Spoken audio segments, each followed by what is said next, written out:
Bismillahirrahmanirrahim. Alhamdulillahirabbil alamin. Wassalatu wassalamu ala asyrafil anbiya'i wal mursalin wa ala alihi wa sahbihi ajma'in. Asyhadu an la ilaha illallah wahdahu la syarika lah. Asyhadu anna Muhammadan abduhu wa rasuluh sallallahu alaihi wa ala alihi wa sahbihi wa man tabi'ahum bi ihsanin ila yaumiddin wa sallama tasliman katsira. Ya ayyuhalladzina amanu taqullaha haqqa tuqatih wa la tamutunna illa wa antum muslimun. Ya ayyuhan nasu taqu rabbakumul ladzi khalaqakum min nafsin wahidah wa khalaqa minha zawjaha wa batha minhuma rijalan katsiran wa nisaa'a wattaqullaha alladzi tasaaluna bihi wal arham innallaha kana 'alaikum raqiba. Ya ayyuhalladzina amanu taqullaha wa qulu qawlan sadida yuslih lakum a'malakum wa yaghfir lakum dhunubakum wa man yuti'illaha wa rasulahu faqad faza fawzan 'azima. Amma ba'du fa inna asdaqal hadithi kitabullah wa khairal hadi hadi Muhammadin sallallahu alaihi wasallam, syarrul umuri muhdatsatuha fa inna kulla muhdatsatin bid'ah wa kulla bid'atin dhalalah wa kulla dhalalatin finnar. Saudaraku, saudariku, al-muslimin wal muslimat, al-musyahidin wal musyahidat, dimanapun sekarang Anda berada, rahimani wa rahimakumullah. Pertama-tama sekali, saya mengajak diri saya dan kita semua untuk bersyukur kepada Allah Tabaraka wa Ta'ala atas limpahan rahmat dan nikmat tiada tara, limpahan rahmat dan nikmat tiada terhingga, karunia Allah yang maha pengasih, maha penyayang, maha kuasa. Sadarlah saudaraku, sadarlah saudariku, kalaulah bukan Allah memberikan kepada kita rahmat dan nikmat yang sangat teramat banyak, maka kita bukanlah siapa-siapa. Kalaulah bukan Allah Tabaraka wa Ta'ala mensupport hidup kita dengan aneka ragam rahmat dan nikmat, niscaya kita tidak akan bisa apa-apa. Kita menjadi diri kita yang sekarang karena sudah puluhan tahun bergelimang dengan rahmat dan nikmat Allah. Puluhan tahun diberikan jantung yang sehat, puluhan tahun diberikan paru-paru yang sehat dan oksigen yang ada, puluhan tahun memiliki usus yang sehat, puluhan tahun memiliki tulang yang sehat, puluhan tahun memiliki ginjal dan pankreas yang sehat, puluhan tahun diberi makan, puluhan tahun diberi minum. Tanpa semua itu, pertanyaannya adalah, bisa apa kita? Tanpa semua itu, apa yang bisa kita lakukan? Kesuksesan apa yang bisa kita gapai dan kita raih kalau Allah cabut dari kita salah satu di antara nikmat itu? Kita menjadi diri kita yang sekarang karena sudah puluhan tahun menggunakan mata, puluhan tahun menggunakan telinga, puluhan tahun menggunakan lisan, puluhan tahun menggunakan kaki dan tangan. Namun sering sekali seorang hamba yang tidak mengerti agama atau kurang mengerti agama tak merasakan bahwa kesuksesan dirinya karena Allah telah mensupportnya dengan aneka ragam rahmat dan nikmat luar biasa. Dan dia merasa kesuksesan dirinya itu adalah karena dirinya, karena kerja kerasnya, karena kepiawaiannya, karena ilmu manajemennya, karena keahlian dan keahlian yang dia miliki. Semua itu nihil kalau Allah tidak memberikan kepada kita curahan rahmat dan nikmat yang tadi kita sebutkan satu persatu. Oleh karena itu merupakan sebuah kewajiban yang amat teramat wajib bersyukur kepada Allah, berterima kasih kepadanya, dan jangan pernah kita sombong kepada Allah. Camkan baik-baik saudaraku, saudariku di hatimu. Jangan pernah sombong kepada Allah. Negeri di mana antum sebutkan tadi, negeri manusia-manusia sombong kepada Allah.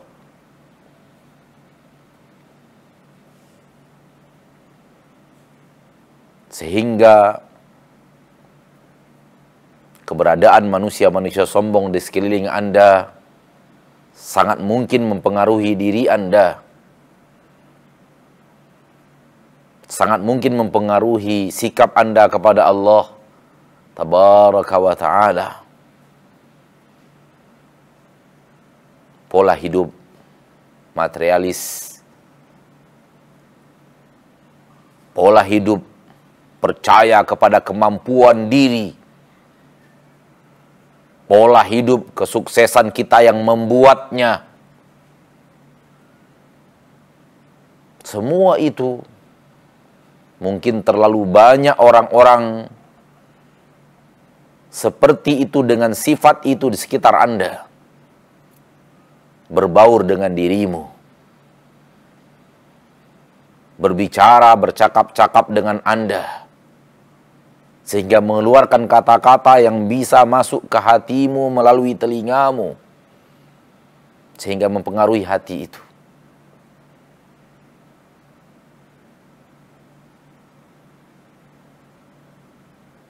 Terasa atau tidak terasa, hati itu mulai berubah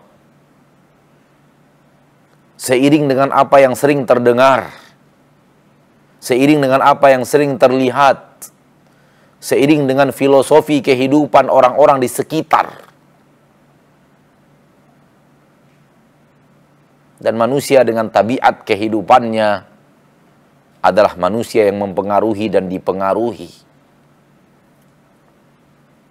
Apa yang ada padanya mempengaruhi orang sekitarnya, dan apa yang ada di sekitarnya mempengaruhi dirinya.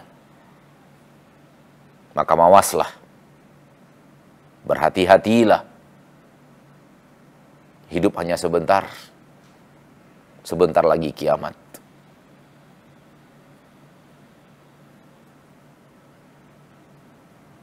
Justru hendaknya semakin banyak orang-orang yang tidak peduli kepada Allah karena merasa mampu, merasa bisa, merasa berkuasa, semakin membuat Anda harusnya dekat kepada Allah dengan mengatakan, terlalu banyak orang-orang yang tidak mengerti Engkau ya Rabbku di sekitar diriku, dan jadikan aku orang yang tahu siapa dirimu, orang yang tahu siapa Engkau, dan aku sadar siapa diriku yang sebenarnya. Jaga aku ya Rabbku dari pengaruh jahat orang-orang yang ada di sekitarku, masuk ke hatiku sengaja atau tidak sengaja, terasa atau tidak serasa. Jadikan aku hambamu yang ingin selalu patuh dan taat kepadamu, ingin ikut perintah dan laranganmu, mudah diatur oleh aturan-aturanmu. tidak sombong, membusungkan dada kepada manusia, apalagi kepada Engkau, wahai Allah Ta'ala. Jadikan aku hamba yang patuh dan taat, mudah tunduk dan mudah diatur. Menyadari bahwa hidup ini adalah milik-Mu, diriku adalah milik-Mu, semua yang kupunya adalah milik-Mu. Engkau amanahkan kepada aku untuk aku gunakan dalam kehidupanku sebelum Engkau ambil kembali, dan Engkau mintai dariku pertanggungjawaban atas apa yang Kau berikan kepada aku. Tak mudah menjadi manusia seperti ini. Ini negeri yang penuh kaum muslimin dan kaum muslimat, apalagi di negeri yang sedang Anda tempati. Akan tetapi, surga adalah surga. Dimanapun bisa dicari, dimanapun bisa diraih. Tempat tidak membatasi, lingkungan tidak mempengaruhi, asal engkau berdiri di atas jalan yang lurus dan benar, dan berjalan di atas kebenaran itu sampai mati. Engkau adalah malaikat dirimu, penolong dirimu untuk selamat dari neraka, atau engkau adalah setan bagi dirimu, penyeret diri itu ke neraka.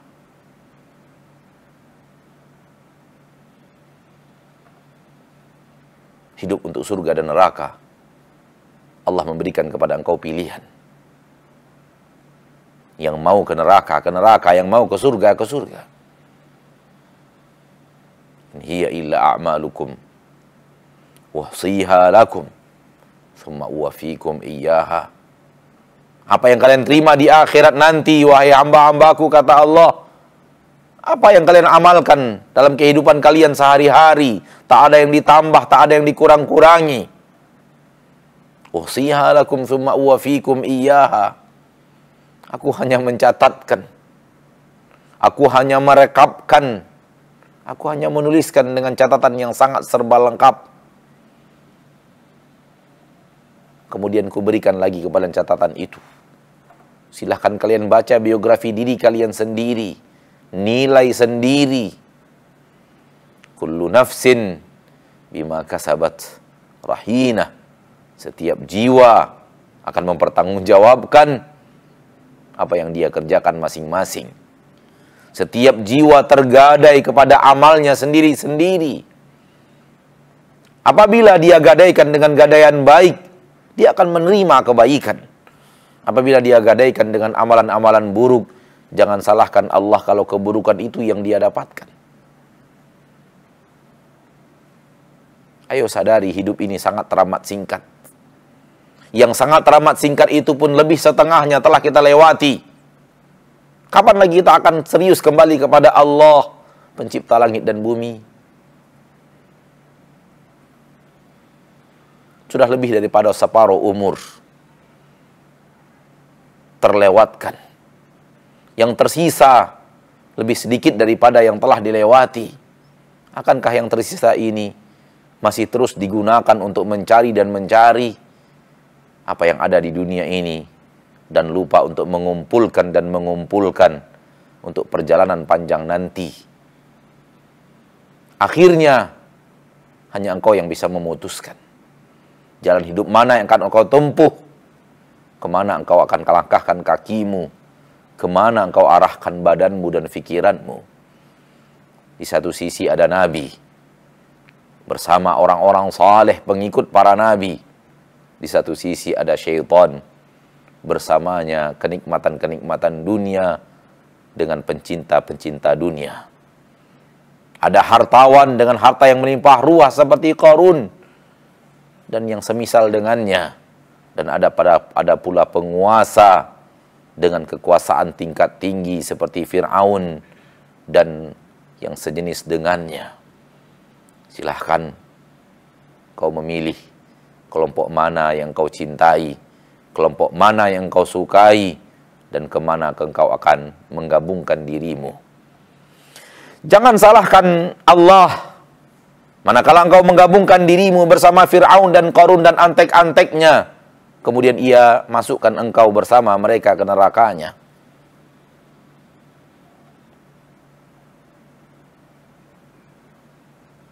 laha ma kasabat wa 'alaiha maktasabat.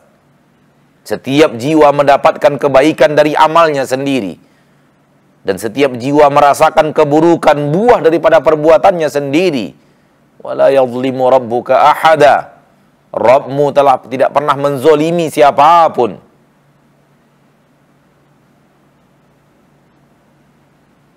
Wala tudhlamuna fatila. Wala tudhlamuna naqira. Kalian tidak akan dizolimi walau setipis bulu, setipis kulit ari.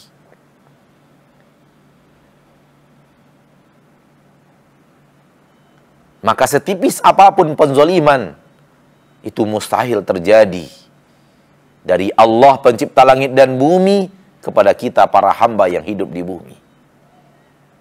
Tak mungkin. Allah tak pernah menzolimi. Allah tak pernah memberikan kepada kita keburukan yang bukan kita pelakunya. Allah tak pernah berikan kita dosa yang bukan kita yang mengerjakannya. Saudaraku, saudariku, kita sedang berada di bulan Sya'ban. Sebentar lagi Ramadan. Dan Ramadan sudah diambang pintu. Sungguh pun demikian, tak ada kepastian kita akan bertemu dengannya. Sungguh pun demikian, walaupun hanya tinggal beberapa hari, tak ada jaminan kita akan memasuki pintu gerbang Ramadan. Kenapa? Allah berfirman, wa ma tadri nafsun mada taksibu ghadan. Setiap jiwa tidak pernah tahu besok apa yang akan terjadi pada dirinya. Besok dia akan mengerjakan apa. Kita hanya tahu yang kita hadapi sekarang. Dan kita ingat apa yang telah kita kerjakan di masa lalu. Namun apa yang akan terjadi di depan, kita tidak tahu.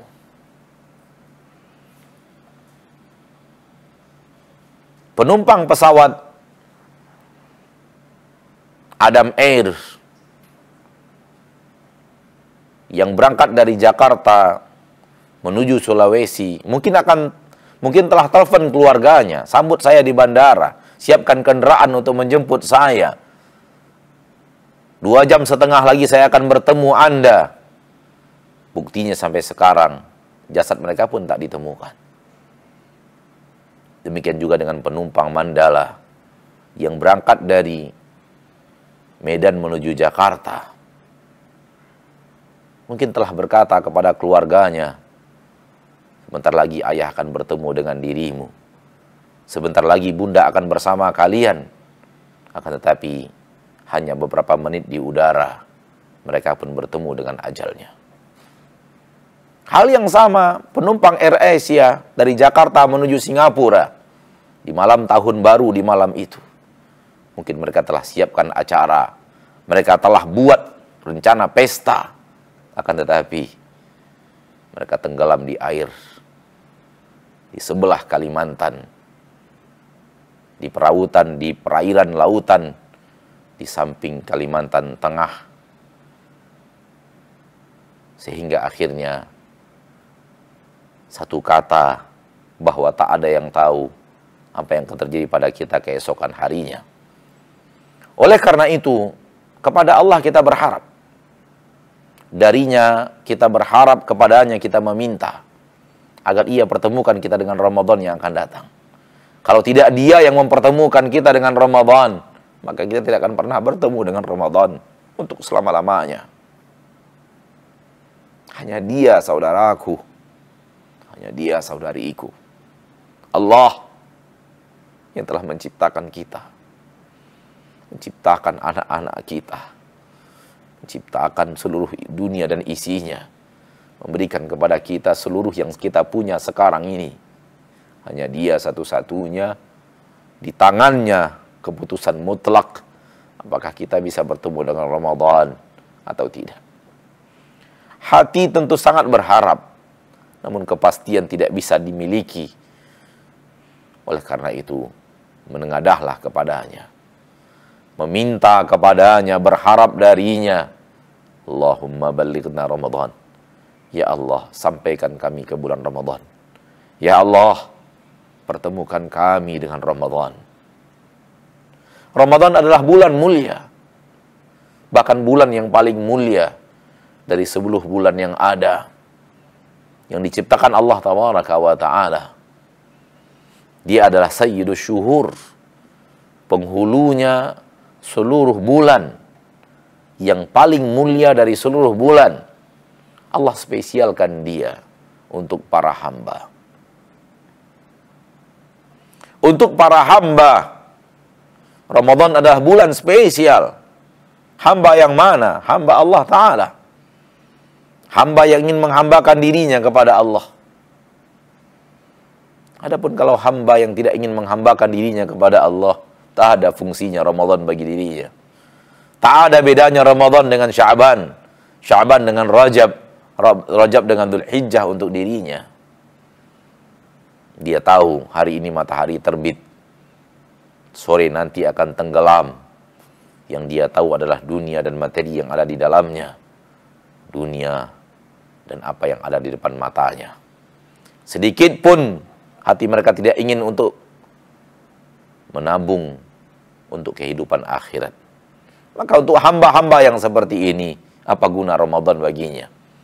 Apa fungsi Ramadan baginya? Yang ada dia malah ketawa. Ada apa manusia tidak makan dan tidak minum? Namun kita adalah hamba yang ingin patuh dan taat kepada Allah Subhanahu wa Ta'ala. Kita tahu Ramadan adalah bulan spesial yang Allah spesialkan untuk diri kita. Kenapa Ramadan adalah bulan spesial? Karena di dalam Ramadan itulah segala cita-cita kita. Segala cita-cita hamba berada di bulan Ramadan yang mulia.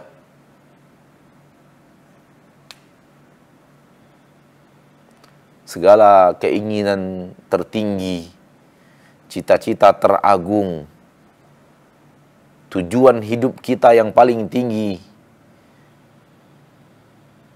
sangat mungkin kita raih dan kita gapai di bulan Ramadan.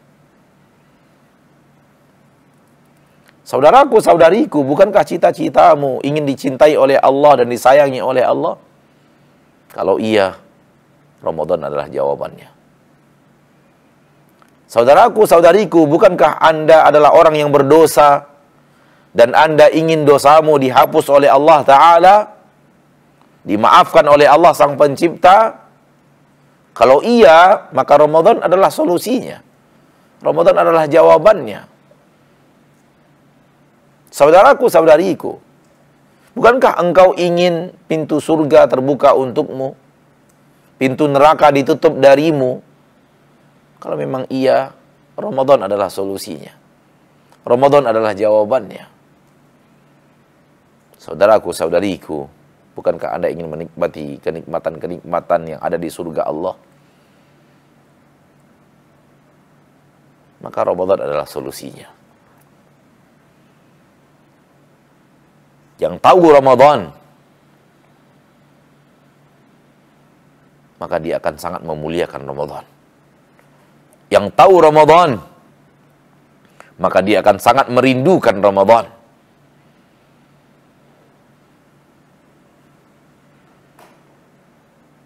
Apabila seorang muslim dan muslimah ditanya, apa kewajiban Anda di bulan Ramadan? Dia bisa menjawab bahwa saya diwajibkan Allah untuk berpuasa. Bahkan sebagian besar dari mereka tahu ayatnya. Allah berfirman di dalam Al-Quran surah Al-Baqarah ayat 183, Ya ayyuhalladzina amanu kutiba alaikumus siyamu kama kutiba alal ladzina min qablikum la'allakum tattaqun. Hai orang-orang yang beriman, diwajibkan kepada kalian berpuasa sebagaimana diwajibkan kepada orang-orang sebelum kalian, la'allakum tattaqun, mudah-mudahan kalian menjadi orang yang bertakwa.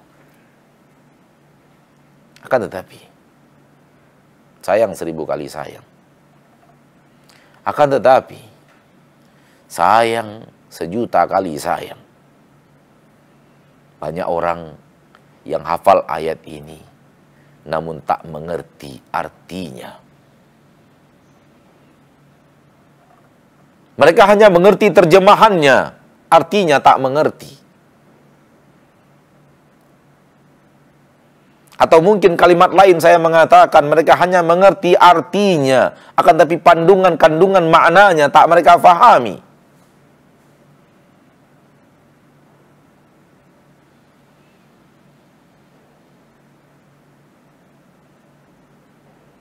Ditanyakan kepadanya, ya ayyuhalladzina amanu kutiba alaikumus siyamu kama kutiba alal ladzina min qablikum la'allakum tattaqun. Apa yang Allah tuntut darimu di dalam ayat ini, wahai hamba, wahai saudara, wahai saudari, wahai muslim, wahai muslimah.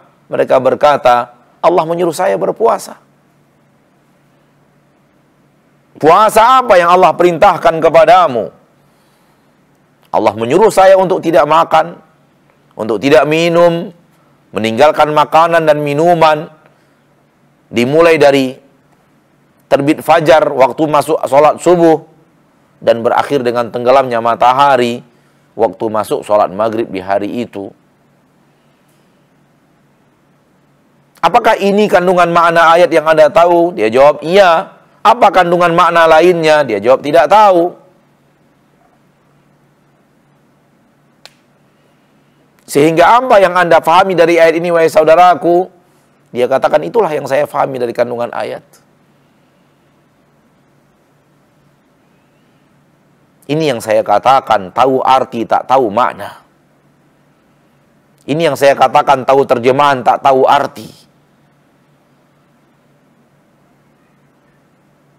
Kalau begini cara pemahaman saudaramu, saudaraku, saudariku, yang sekarang sedang menyaksikan acara ini, dengan media yang Allah mudahkan, saya ada di Indonesia, di ibu kota Jakarta. Anda sedang berada di negeri yang jauh di sana.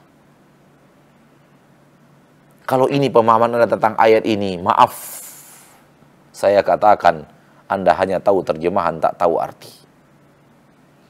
Maaf, saya mengatakan, Anda hanya tahu arti, tak tahu makna.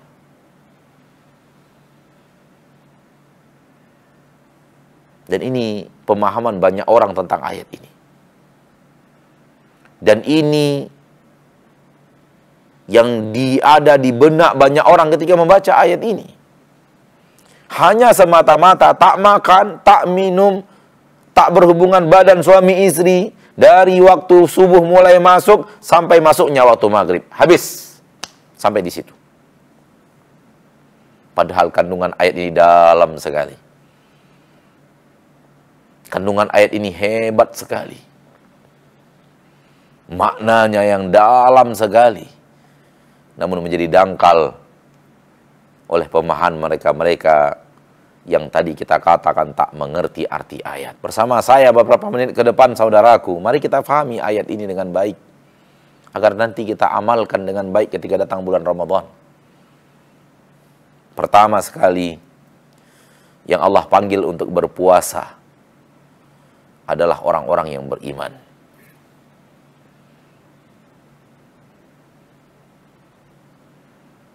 Bukankah di dalam ayat Allah menyeru orang yang beriman? Seruan itu ada maknanya. Seruan itu mengandung arti yang dalam, mengandung makna yang dalam. Ya ayyuhalladzina amanu, hai orang-orang yang beriman.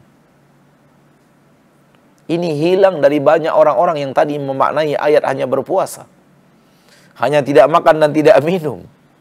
Dia lupakan ayat seruan panggilan, ya ayyuhalladzina amanu, hai orang-orang yang beriman. Apa koneksinya dengan ayat tadi dan pemahaman tadi? Allah menyuruh Anda berpuasa, tidak makan dan tidak minum dan tidak melakukan hal yang membatalkan puasa, tapi puasanya orang yang beriman. Bukan asal tak makan, asal tak minum. Yang penting tak makan, yang penting tak minum. Bukan. Tapi tak makan dan tak minumnya orang yang beriman. Apakah ada orang yang tidak beriman bisa tidak makan dan tidak minum? Banyak. Beserak. Besepah kata orang Melayu.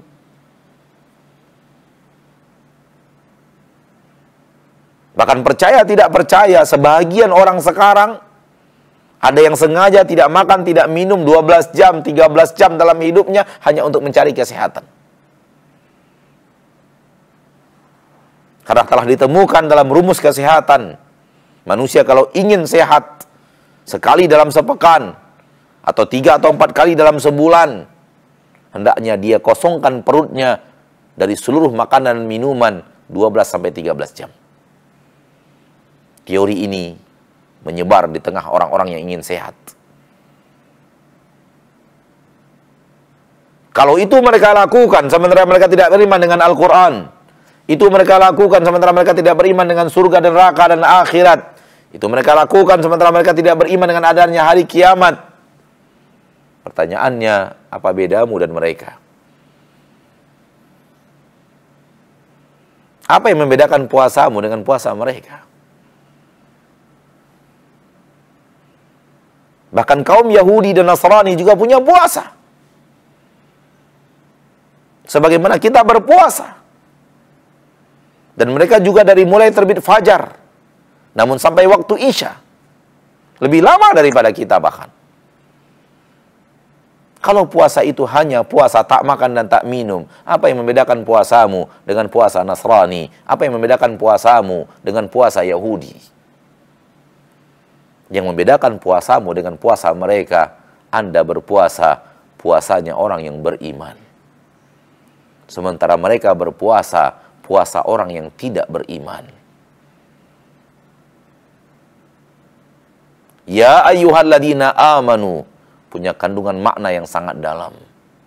Sebelum diperintahkan berpuasa, sebelum diperintahkan untuk tidak makan dan tidak minum, awasi imanmu. Benahi imanmu, karena hanya orang yang beriman yang dipanggil. Karena hanya orang yang beriman yang bisa berpuasa, sebenar-benar puasa.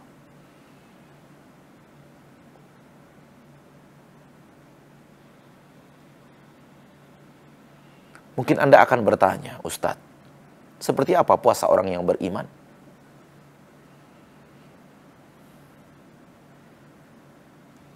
Kalau Anda bertanya seperti itu, saya tahu bahwa selama ini puasa Anda tak seperti itu.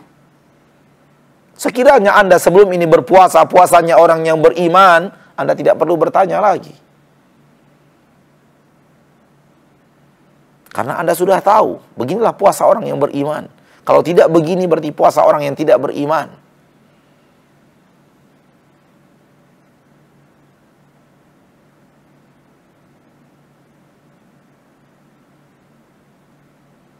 Sebelum saya memasuk kepada bagaimana puasa orang yang beriman, saya ingin memberikan kepada Anda satu ilustrasi atau suatu logika pandangan yang harus Anda ketahui. Suatu bahasan ilmiah yang banyak dilupakan mata orang Islam di zaman kita sekarang.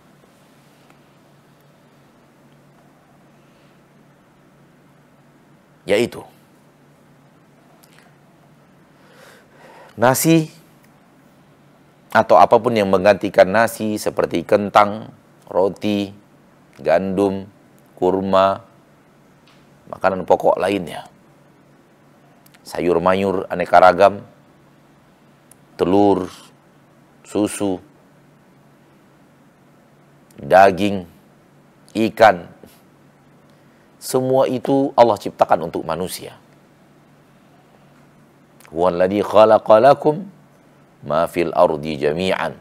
Dialah Allah yang telah menciptakan untuk kalian semua yang ada di bumi. Allah ciptakan untuk kalian. Allah ciptakan hewan untuk kalian, wahai manusia, makanlah. Allah ciptakan tanaman dan sayuran untuk kalian, wahai manusia, nikmatilah. Allah ciptakan untuk kalian makanan-makanan pokok untuk kalian makan setiap hari. Ambillah, nikmatilah, nikmatilah dan makanlah. Bahkan Allah suruh makan dengan mengatakan ya ayyuhan nasu kulu mimma fil ardi. Hai orang-orang, hai sekalian manusia, makanlah, makanlah dari apa yang ada di permukaan bumi. Halalan thayyiba, namun ambil yang halal dan thayyibanya. perintah makan. Saya ingin mengatakan, semua itu halal. Semua itu disuruh kita bahkan untuk memakannya.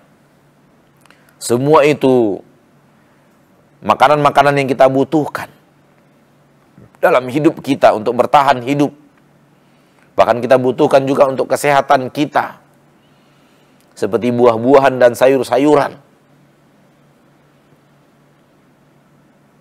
Semua yang halalan tayyibah, semua yang diperintahkan untuk dimakan dan diizinkan untuk dimakan, semua benda-benda baik itu, semua benda-benda suci itu, semua makanan-makanan halalan tayyibah itu menjadi khabith, menjadi tercela, menjadi suatu barang yang haram di siang Ramadan. Kalau Anda berani makan nasi di bulan Ramadan, siangnya, nasi itu akan membawamu ke neraka. Kalau engkau berani membuat jus dari buah-buahan, pisang, apel, dan yang lainnya, dan engkau berani meminumnya, barang yang di luar Ramadan halalan tayyibah, berani engkau buat di siang Ramadan dan engkau minum barang halalan tayyibah itu, akan berubah menjadi barang haraman ke neraka. Dan begitu seterusnya. Sesuatu benda yang dihalalkan Allah, benda yang memang dibutuhkan oleh hidup kita, Allah haramkan di siang Ramadan. Mulai dari terbit fajar hingga tenggelam matahari. Kalau ini sudah Anda fahami, saya ingin bertanya sebuah pertanyaan. Kalau benda yang halalan tayyibah dibutuhkan oleh hidup, Allah telah haramkan di siang Ramadan, bagaimana pula nasib berdusta di siang Ramadan? Apa pula gerangan nasib menggosip di bulan Ramadan yang disebut dengan ghibah dalam agama kita? Apa gerangan nasib menonton aurat orang yang tidak boleh auratnya kita lihat di siang Ramadan? Mendengarkan hal yang tidak boleh didengarkan oleh Allah di siang Ramadan. Yang mana hal-hal tersebut Allah haramkan di Syawal, Dzulqa'dah, Dzulhijjah, Muharram, Safar, Rabiul Awal, Rabiul Tsani, Jumadil Ula, Jumadil Akhirah, Rajab, Sya'ban. Allah haramkan semua itu di semua bulan. Apa nasibnya di siang Ramadan?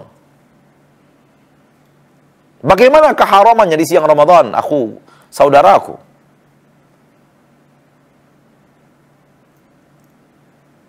Apabila nenas dan pisang, apabila nasi dan gandum, apabila kurma dan jagung, apabila segala jenis sayur-sayuran, aneka ragam jenis daging-dagingan yang halal, Allah haramkan di siang Ramadan. Apa nasib hal-hal yang telah Allah haramkan di luar Ramadan? Apa nasibnya di siang Ramadan?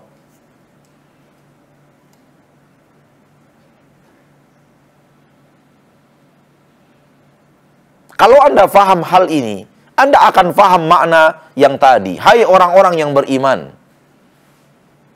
Berarti orang yang beriman tidak hanya menjauhi dirinya dari hal-hal yang halalan tayyibah di luar Ramadan dan haram di siang Ramadan. Dia juga pasti menjauhkan dirinya dari hal-hal yang haram di luar Ramadan untuk dia lakukan di siang Ramadan. Bahkan dia lebih menjaga dirinya dari yang diharamkan di luar Ramadan dan diharamkan di dalam Ramadan daripada yang dihalalkan di luar Ramadan selama 11 bulan dan diharamkan di siang Ramadan.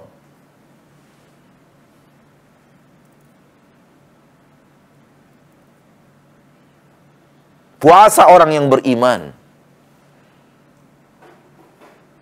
adalah puasa yang menjaga dirinya dari keharaman double.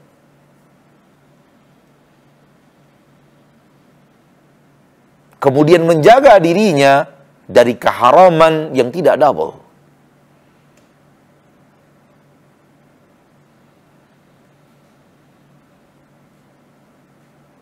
Keharaman double yang mana? Seluruh yang Allah haramkan di luar Ramadan, Allah pasti haramkan di dalam Ramadan. Allah haramkan sepanjang tahun. Tak peduli siang, tak peduli malam, tak peduli pagi dan sore. Asal dilakukan haram. Dan kalau itu dilakukan di siang Ramadan, keharamannya double. Keharamannya berlipat.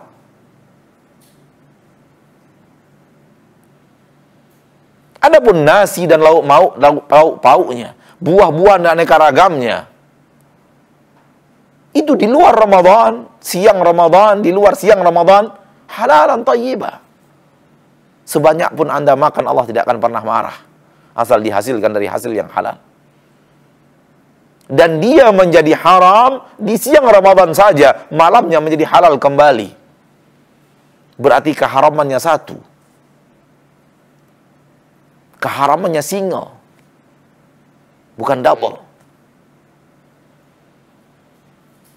Kalau Anda mengerti ini saudaraku, Anda mengerti ini saudariku, mengertilah Anda, puasa orang yang tidak beriman, menjauhkan dirinya dari keharaman yang single, tetap dia lakukan keharaman yang double.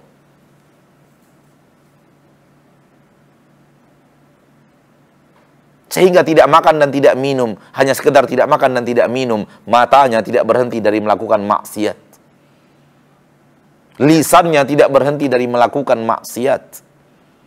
Telinganya tidak berhenti dari melakukan maksiat.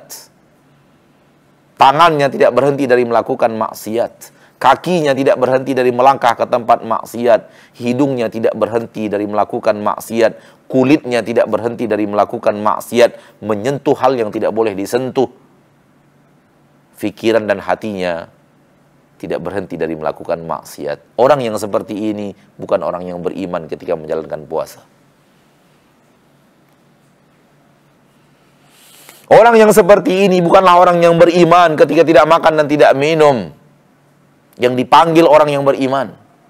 Ya ayyuhalladzina amanu. Hai orang-orang yang beriman.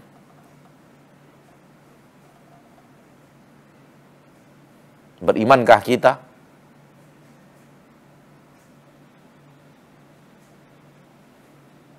Puasa berimankah namanya? Orang yang tidak makan dan tidak minum, namun lisannya tetap ghibah. Berimankah dia? Puasa berimankah itu? Puasa orang yang berimankah itu? Yang tidak makan dan tidak minum, namun matanya tetap melihat aurat wanita dengan syahwatnya dan tidak berhenti dan menundukkan pandangannya?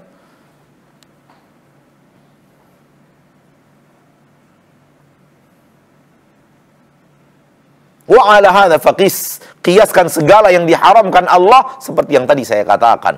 Wa ma aktsaraha. Alangkah banyaknya pelanggaran-pelanggaran dalam jenis ini ketika sedang berpuasa.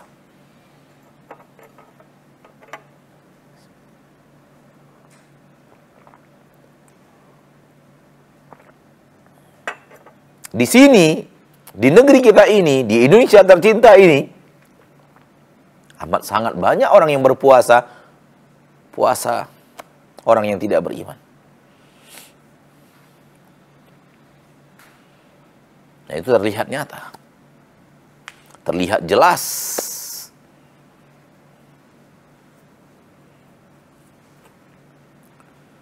Oleh karena itu Rasulullah SAW bersabda dalam hadis yang sahih Imam Bukhari dan Muslim, "Rubba sha'imin laisa lahu min siyamihi illa al-ju' wal 'atash." Boleh jadi ada orang yang berpuasa, kata Nabi SAW, namun yang dia dapatkan dari puasanya hanya sekedar dia lapar, hanya sekedar dia haus. Tak dapat apa-apa. Apa yang dia dapatkan? Lapar karena tak makan, haus karena tak minum. Pahalanya mana? Nggak ada. Kenapa nggak ada? Puasa Anda, puasa orang yang tidak beriman.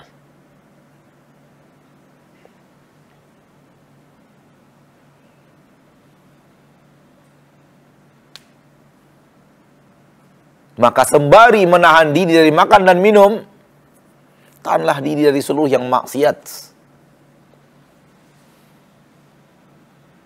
Ini poin penting, sangat penting. Saking pentingnya Allah dahulukan perintahnya sebelum berpuasa, Allah dahulukan dengan kalimat iman. Karena iman memiliki peran utama dalam puasa.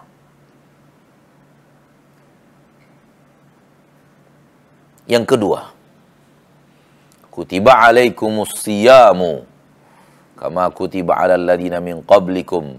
Diwajibkan kepada kalian berpuasa.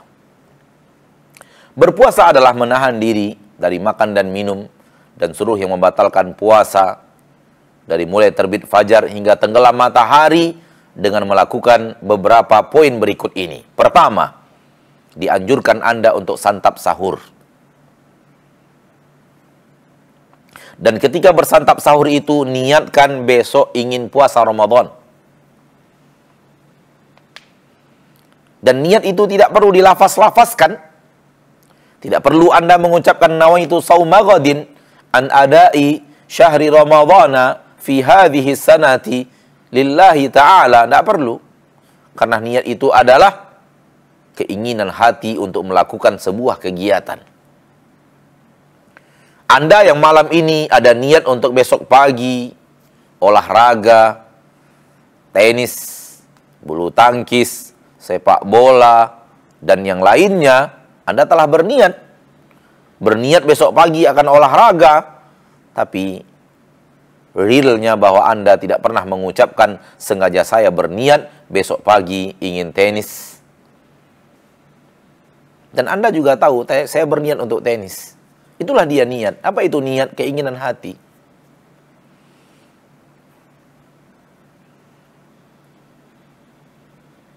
Atau kalau di sana hari ini adalah pagi, mungkin Anda berniat sore nanti Anda akan pergi ke restoran A, makan sesuatu di sana, makanan-makanan yang Anda sukai, atau Anda akan membawa keluarga Anda untuk duduk di sebuah tempat menikmati keindahan alam sambil sembari duduk membawa makanan dari rumah bercengkrama, suami istri dan keluarga.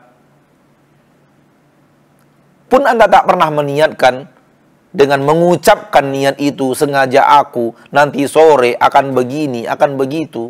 Nggak ada. Fahamlah Anda bahwa niat itu adalah gerakan hati mau ngapain. Sehingga niat itu pekerjaan hati dan bukan pekerjaan lidah. Ketika Anda santap sahur dan ada niat untuk berpuasa besok, santap sahur itu afdolnya mendekati waktu adzan. Semakin dekat dengan waktu adzan, dia semakin afdol. Kalau sudah berkumandang adzan terdengar, ternyata gelas sudah dipegang di tangan mau diminum, kata Nabi, minum saja dulu. Ambil hajatmu dari gelas itu dan minum. Baru letakkan kembali. Boleh. Dan hadisnya sahih. Sehingga tidak ada yang namanya wajib imsakiyah, itu tidak ada. Nabi dan para sahabat sedang bersantap sahur. Umar radhiyallahu anhu mengangkat gelas mau minum. Adzan berkumandang.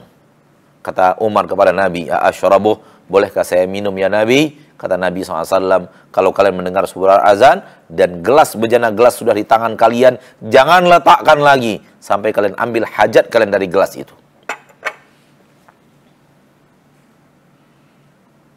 Setelah itu terjadi, maka berpuasalah puasa orang yang beriman dari mulai azan subuh sampai azan maghrib, dan sudah kita bahas di poin yang pertama. Sehingga tidak perlu kita ulang. Hanya perlu kita tambahkan, sembari meninggalkan dosa dan maksiat, orang beriman berikutnya adalah memperbanyak ketaatan kepada Allah. Maka perbanyak membaca Al-Quran saudaraku, perbanyak istighfar saudaraku, saudariku, perbanyak bersodakoh saudaraku, saudariku, perbanyak ghaddul basar, menundukkan pandangan,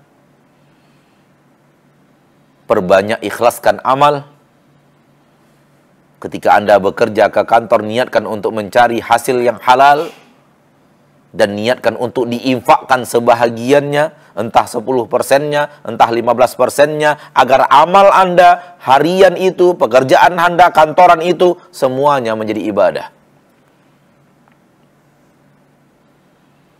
Ketika Anda nyetir bisa sambil mengucapkan subhanallah, walhamdulillah, wa la ilaha illallah, wallahu akbar. Atau subhanallahi wa bihamdi, subhanallahil azim, subhanallahi wa bihamdi, subhanallahil azim. Atau Allahu akbar, Allahu akbar, Allahu akbar. Atau la ilaha illallah, la ilaha illallah, la ilaha illallah. Anda ulang-ulang.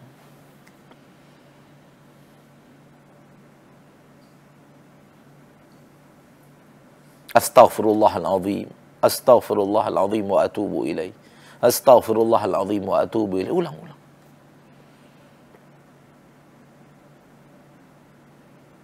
Salat sudah tidak perlu dibahas tentunya, wajib Anda salat. Yang laki-laki wajib ke masjid, kecuali masjidnya memang jauh sekali dan tidak ada azan, terdengar azan di sana, maka salatlah Anda dan keluarga Anda di rumah. Salatlah qabliyah, wajib, fardu, ba'diyah. Dekatkan diri dengan Al-Quran, dekatkan diri dengan sedekah, dengan infak dan sedekah. Datang waktu berbuka puasa, saudaraku, saudariku, nasihatku untukmu, biasa aja. Tidak perlu harus istimewa. Itu sunnah Rasul Anda Muhammad sallallahu alaihi wasallam. Rasul tidak pernah menspesialkan makanan berbuka puasa.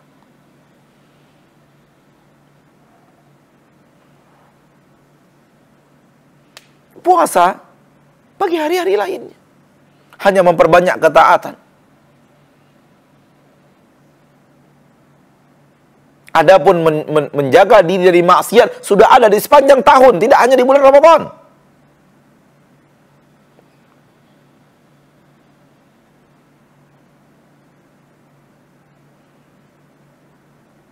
Sehingga aksi menspesialkan menu berbuka puasa, sehingga harus banyak, beraneka ragam,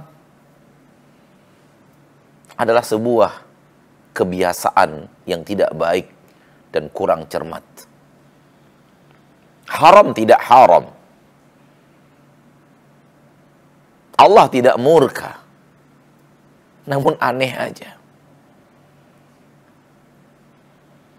Seolah-olah apa? Seolah-olah Anda dendam dengan lapar Anda selama sekian jam, sehingga Anda siapkan aneka ragam pembalas dendam. Enggak begitu. Sering sekali budget rumah tangga lebih banyak di Ramadan dibanding di luar Ramadan. Harusnya kan lebih hemat.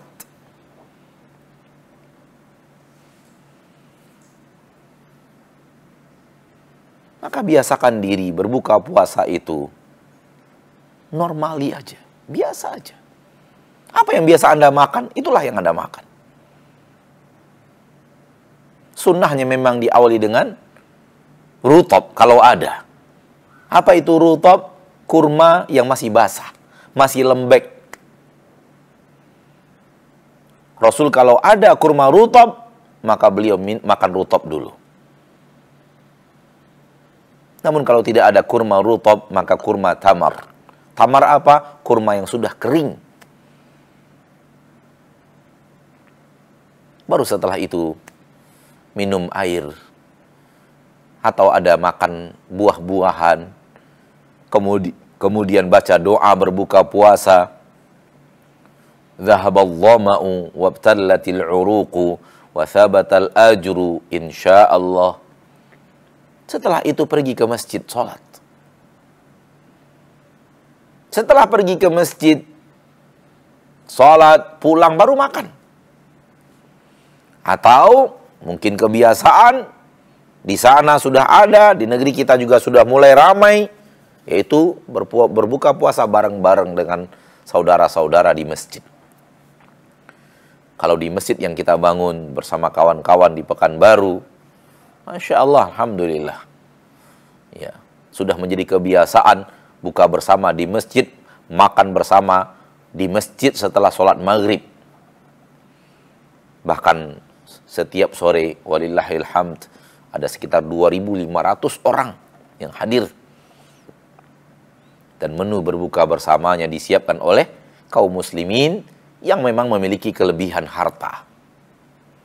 Lalu mereka patungan dan urunan memberikan infak mereka untuk berbuka puasa kepada pengurus masjid. Dan pengurus masjid yang mengelolanya dalam bentuk menuan santapan berbuka puasa, menu setelah sholat maghrib. Ada yang 2.500, ada yang 1.400, 1.500, ada yang hanya 300, bervariasi di antara satu masjid dengan masjid yang lainnya. Saya tidak tahu di negeri yang sedang Anda tempati, Anda sedang domisili di negeri itu, apa yang terjadi di sana. Mungkin saja kebiasaan ini mengalir ke sana, karena kebiasaan ini kebiasaan kaum muslimin. Mereka buka bersama di masjid bareng-bareng. Ya, dan sekali lagi, bukan untuk beraneka ragam menu yang indah-indah, beraneka ragam menu yang asyik-asyik, sehingga yang termakan hanya 25% dari menu yang ada, 40% dari menu yang ada, sisanya tak jelas mau kemana. Dan seperti itu terjadi setiap hari. Jangan. Di negeri kita, subhanallah, seperti menu-menu masjid yang tadi saya katakan, hidangan untuk 4 orang harus diisi 5 orang. 1 onggok nasi, tambah 1 potong daging, tambah sayur-sayuran, tambah kerupuk. Udah selesai. Menu yang sangat sederhana, namun dimakan bersama, pakai talam bersama, punya keindahan luar biasa. Kadang-kadang karena minimnya atau terlalu banyaknya yang hadir, di luar ekspektasi pengurus, disiapkan 1.300, ternyata yang hadir 1.600 misalnya, akhirnya harus berbagi 5 onggok nasi, 3 potong ayam, makan bersama. Daripada digunakan untuk aneka ragam makanan yang akhirnya tak termakan, lebih baik untuk berbuka puasa orang yang berbuka puasa. Atau Anda berikan kepada orang fakir, Anda berikan kepada orang yang miskin. Walau mereka adalah bukan orang muslim, memberikan mereka uang untuk kemudian mereka makan adalah kemuliaan hebat. Wa yut'imuna at-ta'ama ala hubbihi miskina wa yatima wa asira. Dalam Al-Quran surah Al-Insan, mereka memberikan makanan kepada anak yatim, kepada orang miskin, kepada tawanan-tawanan perang. Asira, tawanan perang. Sudah jelas tawanan perang ini orang kafir. Namun dipuji oleh Allah, orang-orang yang beriman memberikan makanan kepada tawanan-tawanan perang, padahal beda agama dengan mereka. Kenapa? Karena Allah mencintai hambanya yang peduli kepada manusia. Agama Islam, agama kemanusiaan super hebat. Setelah selesai Anda makan maghrib, makan setelah sholat maghrib, datang lagi ke masjid ikut sholat isya, dan sholatlah tarawih bersama kaum muslimin. Dilakukan berjamaah lebih afdol daripada masing-masing. Kalau dikatakan lebih afdol, itu artinya boleh sendiri-sendiri. Tak apa dan tak mengapa. Namun afdolnya kata para ulama adalah berjamaah. Karena Rasul sangat ingin berjamaah, namun takut diwajibkan, akhirnya mengurung diri di kamar, di rumah, setelah beberapa hari melakukannya berjamaah. Melihat iqbal kaum muslimin dari para sahabat, betapa banyaknya orang berbondong-bondong ke masjid ingin sholat, sehingga masjid Nabi SAW full ketika diimami Nabi SAW, maka setelah itu Rasul mengurung diri di rumah, tak lagi keluar karena takut dijadikan hukumnya menjadi wajib oleh Allah Ta'ala, padahal dia hanya sunat saja. Bagi Anda yang ingin memperpanjang sholatnya, sementara di dalam masjid imamnya pendek, maka boleh sholat sendirian. Memperpanjangnya. Saya tidak hafal Ustadz, boleh pegang mushaf Al-Quran, nggak ada masalah.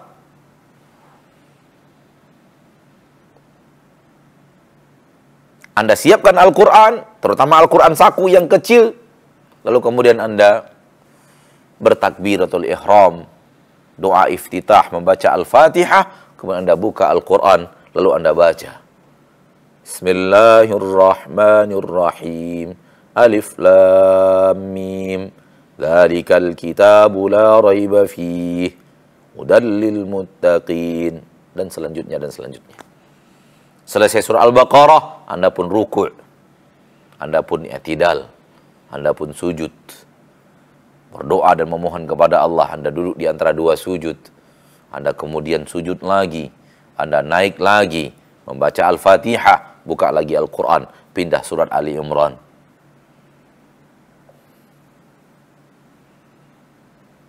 Begitu. Boleh. Dan di bulan Ramadan juga perbanyak membaca Al-Quran. Tidak hanya di dalam sholat, di luar sholat juga. Dan sebelum tidur, berzikir kepada Allah. Bangun kembali sahur dan lanjutkan seperti yang tadi kita bicarakan.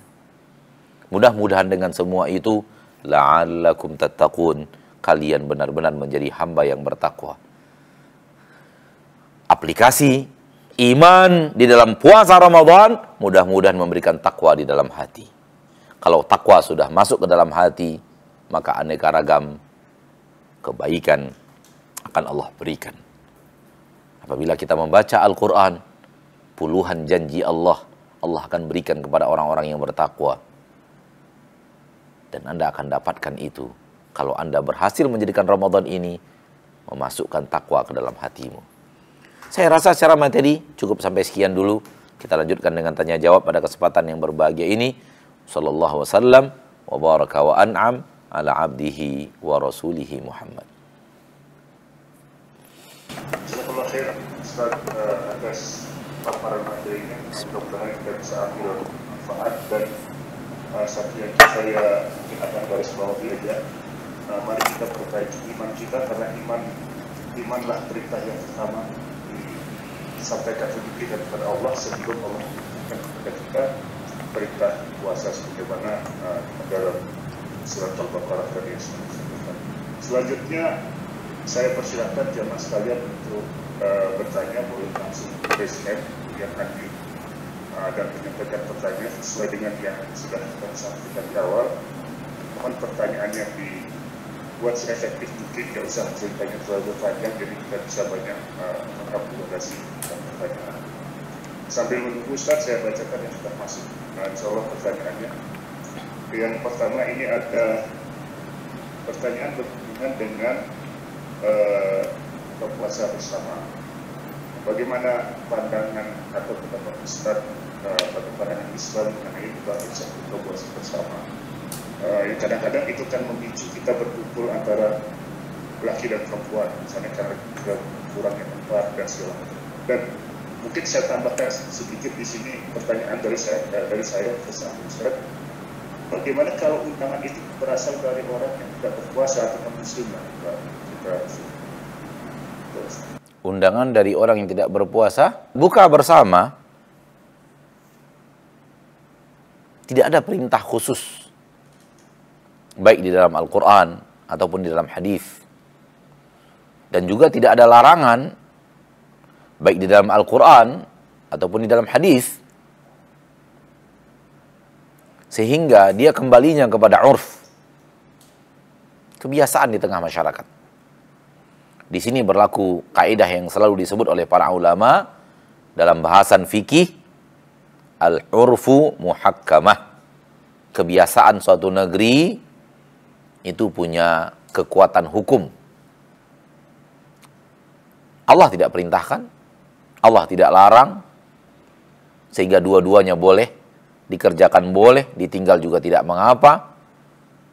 Disinilah kebiasaan urf, adat istiadat punya pengaruh dalam kekuatan hukum. Maka membiasakan berbuka puasa adalah kebaikan. Membiasakan buka bersama adalah kebaikan insyaallah ta'ala. Bukanlah kebid'ahan. Dan tentunya kalau kita ingin kebaikan, jangan lakukan maksiat. Seperti yang tadi ditanyakan, buka bersama tapi campur aduk laki-laki perempuan. Tidak, pisahkan laki-laki, perempuan. Lakukan dari Ramadan ini. Kalau Ramadan sebelumnya belum, lakukan dari Ramadan sekarang. Biasakan kita umat Islam itu laki-laki, wanita. Karena begitu yang ada dalam agama kita. Wallahu a'lam. Adapun menu berbuka puasa bersama diundang oleh orang yang tidak muslim, wallahu a'lam. Ya, saya tidak berani menjawab. Ya, walaupun saya tahu hukum asalnya boleh makan makanan undangan mereka asal makanannya halal. Namun berhubungan dengan ini adalah sebuah ibadat, maka saya tidak berani menjawabnya. Silahkan tanyakan kepada ustaz-ustaz yang lain yang lebih berilmu dan mumpuni ilmunya dari saya. Wallahu a'lam bishawab.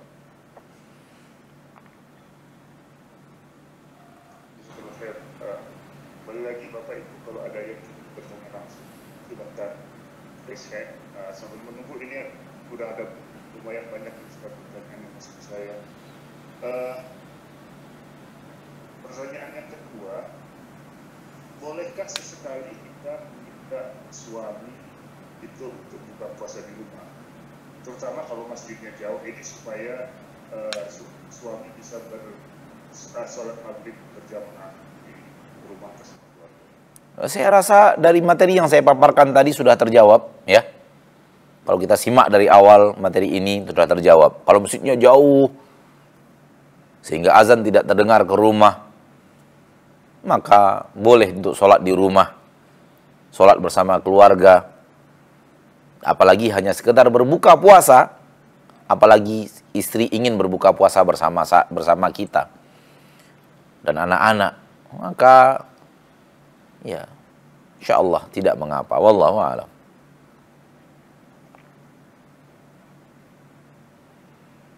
Nah, Pertanyaan berikutnya, ini belum ada yang raise hand rupanya.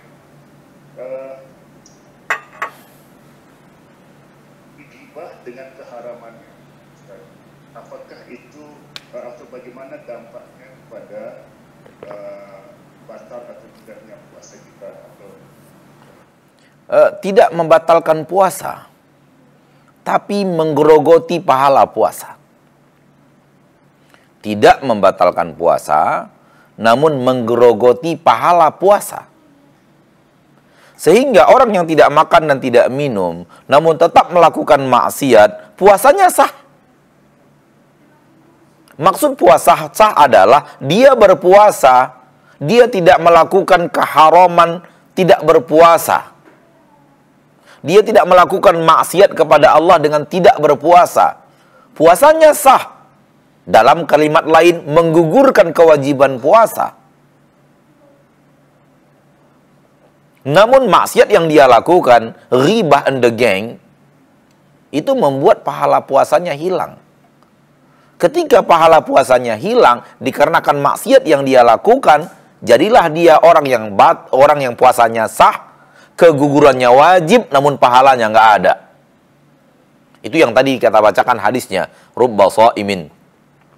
Boleh jadi orang yang berpuasa, puasa dia tidak batal puasanya, gugur kewajiban berpuasa yang karena telah berpuasa. Kewajibannya telah tertunaikan karena dia berpuasa. Namun ada pahalanya? Tidak ada. Kenapa tidak ada? Karena tetap melakukan dosa. Maka dosa tadi tidak membatalkan puasa. Tidak berefek kepada batalnya puasa, namun berefek kepada menghilangkan pahala dari puasa itu sendiri. Wallahu a'lam.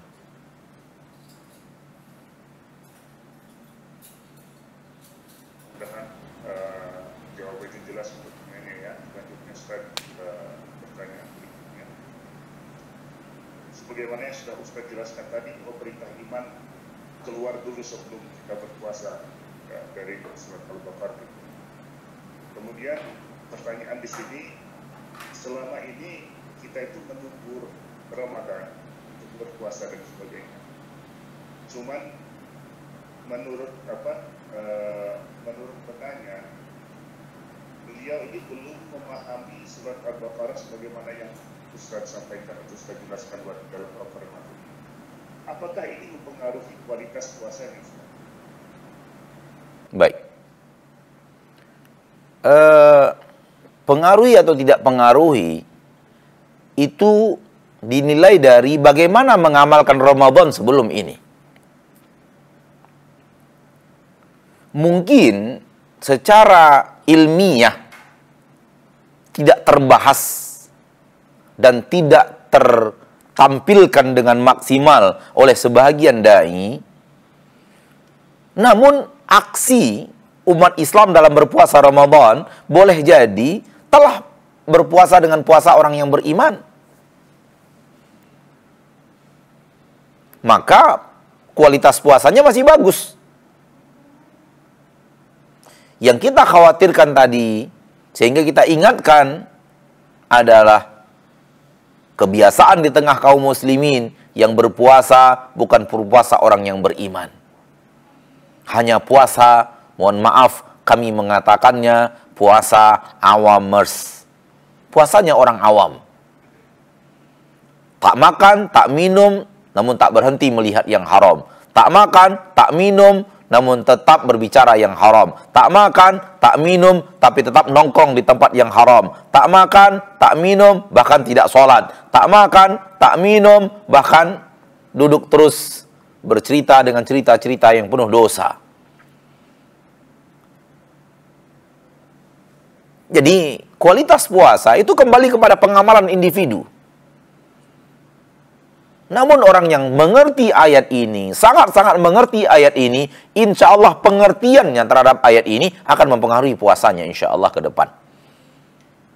Oleh karena itu, kita tampilkan ini pada nasihat yang dimintakan kepada kita, nasihat tentang bagaimana kita akan berpuasa di bulan Ramadan yang akan datang. Semoga bermanfaat. Wallahu a'lam. Jazakallah khair. Pertanyaan berikutnya, Ustaz. Ini ada dua pertanyaan yang saya jawab menjadi satu. Yang pertama adalah, ini berkaitan dengan mengqadha puasa. Nah. Pertama adalah, kalau dahulu kita sebelum faham dengan aturan ajaran Islam, sebelum kita berhijrah, kita pernah melakukan hubungan suami istri di bulan Ramadan sebelum kita faham hukumnya, dan sekarang kita sudah faham. Apakah apa yang harus dilakukan pada dasarnya? Apakah kita wajib mengganti sebagaimana kafaratnya sesuai dengan orang yang sudah faham? Dan pertanyaan kedua, apakah hukumnya kita berpuasa Ramadan sebelum mengganti atau mengqadha puasa sebelum? Baik. Jawab pertanyaan kedua, saya jadikan pertanyaan pertama, dan pertanyaan pertama saya akan jawab di jawaban yang kedua insyaallah taala. Adapun berpuasa sebelum mengqadha puasa sebelumnya, tidak ada larangan dalam agama kita. Dan tidak ada ancaman khusus dalam agama kita sejauh ilmu saya yang ada. Sehingga kewajiban itu tetap menjadi hutang. Sebagian para ulama mengatakan membayar kafarat, denda, diakibatkan itu. Diakibatkan telah datang Ramadan, namun kewajiban untuk membayar, mengqadha puasa sebelumnya belum dilaksanakan. Sehingga pada Ramadan, setelah Ramadan berikutnya, qadha yang belum lama, qadha lama yang belum diqadha, qadha yang baru, dan bayarkan kafarat untuk yang lama, yang datang Ramadan, namun dia belum diqadha juga, padahal dia hutang sebelumnya. Dan saya secara pribadi hingga saat ini belum menemukan nas yang tegas untuk pembayaran kafarat itu. Sehingga wallahu alam, ya boleh saja, namun termasuk lalai, semoga Allah maafkan. Namun membayar kafarat hingga saat ini saya tidak berani memfatwakannya atau mengatakannya, karena fatwa ulama yang mengatakan bayar kafarat dan denda saya tidak temukan dalil yang tegas secara pribadi sampai saat ini akan perintah itu. Maka yang ada adalah qadha saja. Dan mohon ampun sebanyak-banyaknya kepada Allah karena kita lalai membayar hutang kita kepadanya. Adapun pertanyaan yang pertama, kita jadikan jawaban yang kedua. Kesalahan Anda ketika Anda tidak tahu, tetaplah saja Anda harus didenda seperti orang yang tahu. Namun tentu dosanya tak sama dengan dosa orang yang tahu. Namun kewajiban untuk membayarkan denda tetap. Apa itu? Yang pertama, merdekakan budak. Budak sudah tidak ada. Yang kedua, puasa 2 bulan berturut-turut tanpa henti. Kalau terhenti, mulai lagi sampai bisa berturut-turut. Kalau tak sanggup, maka berikan makan 60 orang miskin. 1 hari setengah sa'. Setengah sa' itu adalah setengah zakat fitri. Kali 60.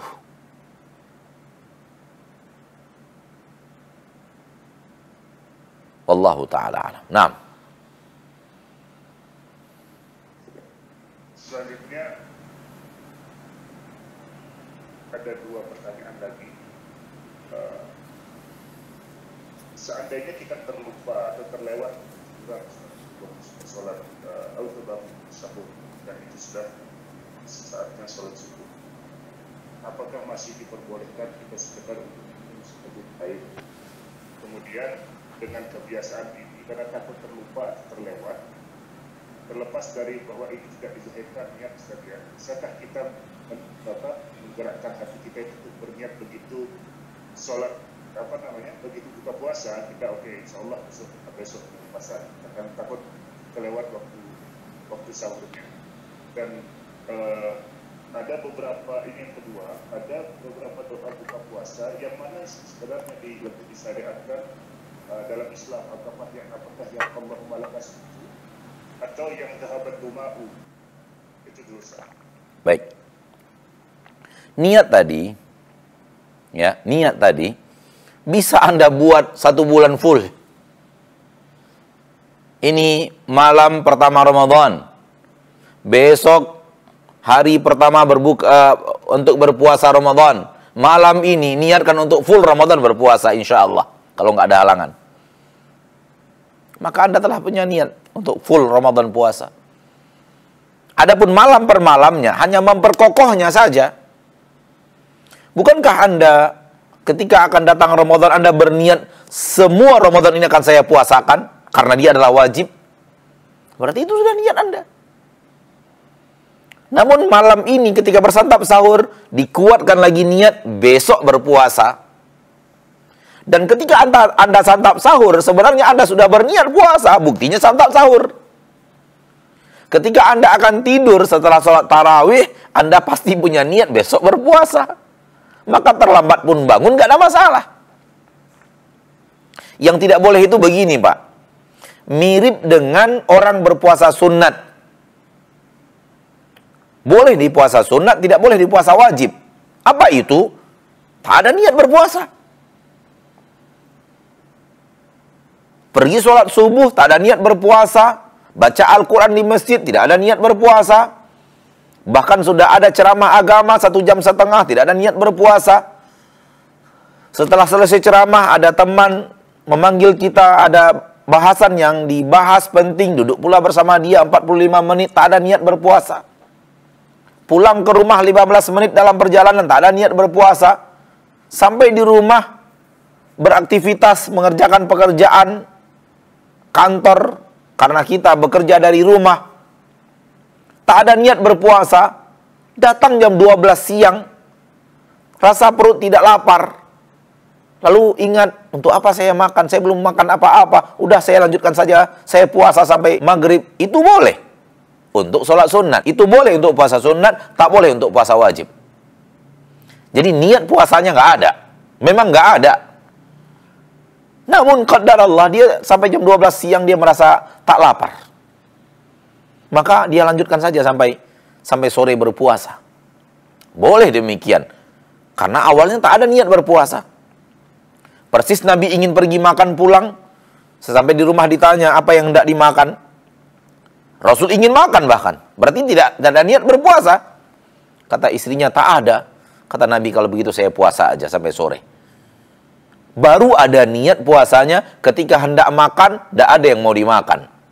Yang seperti ini boleh di puasa sunat, tak boleh di puasa wajib, termasuk puasa Ramadan, termasuk puasa kafarat, termasuk puasa nazar. Puasa-puasa yang diwajibkan Allah Tabaraka wa Ta'ala hukumnya harus dari malam sudah ada niat untuk besok berpuasa. Ya, ini jawaban saya untuk yang terlambat. Adapun makan atau minum, ya, makan atau minum setelah terlambat ternyata sudah masuk waktu subuh, itu nggak boleh. Kenapa? Dari waktu subuh itu sudah diwajibkan menahan, wajib menahan. Maka masih makan dan minum, padahal kita tahu waktu sudah masuk, itu membatalkan puasa. Wallahu ta'ala alam. Bagaimana dengan pertanyaan doa buka puasa? Doa buka puasa, na'am. Allahumma laka sumtu berasal dari hadis yang dhaif. Dan dhahaba dhama'u wabtallatil uruq, sanadnya disahihkan oleh para ulama. Wallahu ta'ala alam. Naam.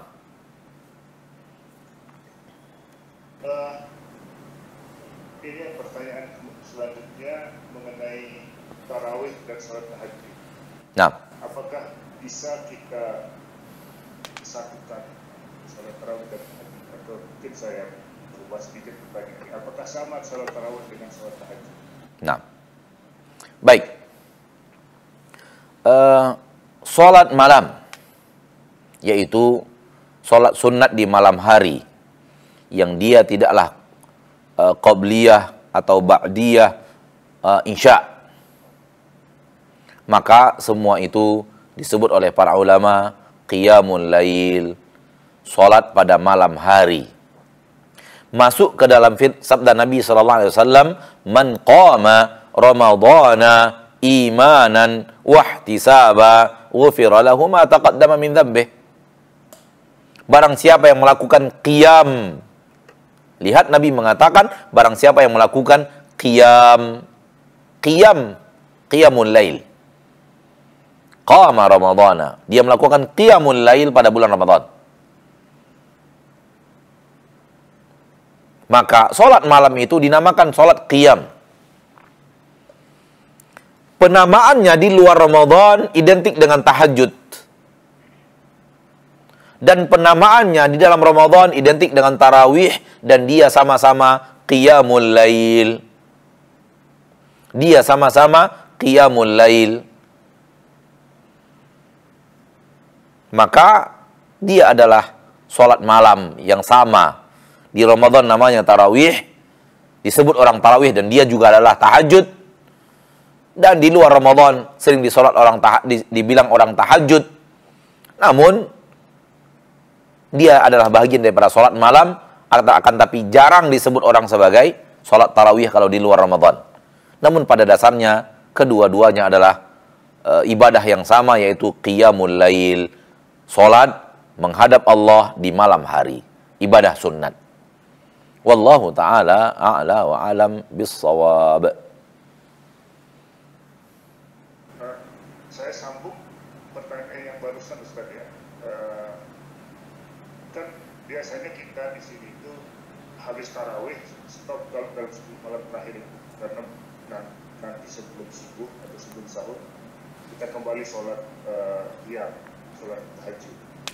Itu apakah boleh kita tutup dengan witir dulu pada saat tarawih pertama, atau nanti kita tunggu di saat sholat tahajud yang sebelum sahur? Nah, salat witir barakallahu fiikum, afdolnya di akhir salat malam. Afdolnya. Kalau saya berkata afdolnya, itu artinya kalau tidak penutup salat malam pun tak apa-apa.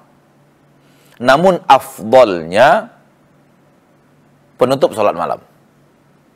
Seperti saya mengatakan, misalnya Secara hukum syariat saya mengatakan begini, sholat sunnat qobliyah ataupun ba'diyah afdolnya bagi kaum laki-laki di rumah masing-masing, bukan di masjid. Ketika saya mengatakan afdolnya, bukan berarti sholat qobliyah, ba'diyah kaum laki-laki di masjid itu tidak baik. Baik. Namun afdolnya di rumah. Afdalu salatikum fi buyutikum illal maktubah, kata Nabi SAW. Salat kalian yang paling afdal adalah di rumah kalian masing-masing, kecuali yang wajib. Maka yang afdal adalah di rumah. Kalau ada yang melakukan di masjid, dia juga melakukan kebaikan yang hebat. Demikian juga halnya dengan salat witir. Afdalnya penutup salat malam. Setelah salat malam, maka dia salat witir, maka setelah itu datanglah waktu sholat subuh. Itu yang afdol. Namun kalau dia lakukan yang baik yang lainnya, namun tidak afdol, tidak mengapa. Setelah sholat tarawih, dia tutup dengan sholat witir. Kemudian dia sholat malam lagi. Namun tak boleh witir lagi. Karena tak boleh dua ada witir dalam satu malam. Karena sholat witir adalah sholat ganjil malam hari. Dan kalau dilakukan dua, tidak jadi ganjil, jadinya genap. Dan sholat maghrib adalah sholat witirnya, sholat ganjilnya untuk hari-harian, siang dan malamnya adalah sholat witir. Wallahu a'lam.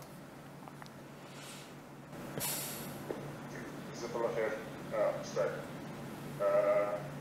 pertanyaan berikut ini berkenaan dengan memaksimalkan Ramadan untuk beribadah. Kita tahu kalau ibu-ibu ini kan ada periode menstruasi bulanan, Ustaz. Di saat-saat yang begitu, apa yang mereka bisa kerjakan tetap memaksimalkan bulan Ramadan dan semua pahalanya? Dan yang kedua, bagaimana cara kita menasihati orang tua yang paham bahwa puasa itu wajib tapi tidak puasa? Baik. Para wanita yang haid pada dasarnya boleh melakukan seluruh yang dilakukan oleh orang yang berpuasa. Tak terhalang. Membaca Al-Quran, bersedekah, berzikir. Karena wanita yang haid hanya tidak sholat dan tidak berpuasa. Berarti yang lain boleh. Dan saya merasa aneh sekarang ini, banyak sekali pertanyaan dari kaum wanita. Apa yang bisa saya lakukan untuk mendekatkan diri saya kepada Allah di saat bulan Ramadan dan saya sedang haid? Seolah-olah tak ada kesempatan lagi untuk, terlalu sulit untuk mencari kesempatan beribadah dalam keadaan haid. Padahal orang haid itu hanya tidak sholat, tidak puasa, dan tidak melakukan hubungan badan. Selain itu boleh. Apakah ketika Anda tidak sholat, Anda tidak berpuasa, dan tidak boleh berhubungan badan, apakah terhalang untuk ibadah yang aneka ragam yang sangat banyak yang ada dalam agama kita? Tentu tidak. Masih banyak anak miskin, masih banyak orang-orang yatim, masih banyak kesempatan untuk membaca Al-Quran, masih banyak peluang untuk infak dan sedekah, masih bisa mengirim kiriman-kiriman untuk orang tua, untuk keluarga, masih bisa bertasbih, bertakbir, bertahmid dan bertahlil, masih bisa belajar membaca buku agama. Apa yang menghalangi Anda untuk melakukan semua itu? Bisa membuatkan bukaan puasa untuk orang yang berpuasa, menyiapkan makanan untuk orang yang berpuasa dari harta Anda.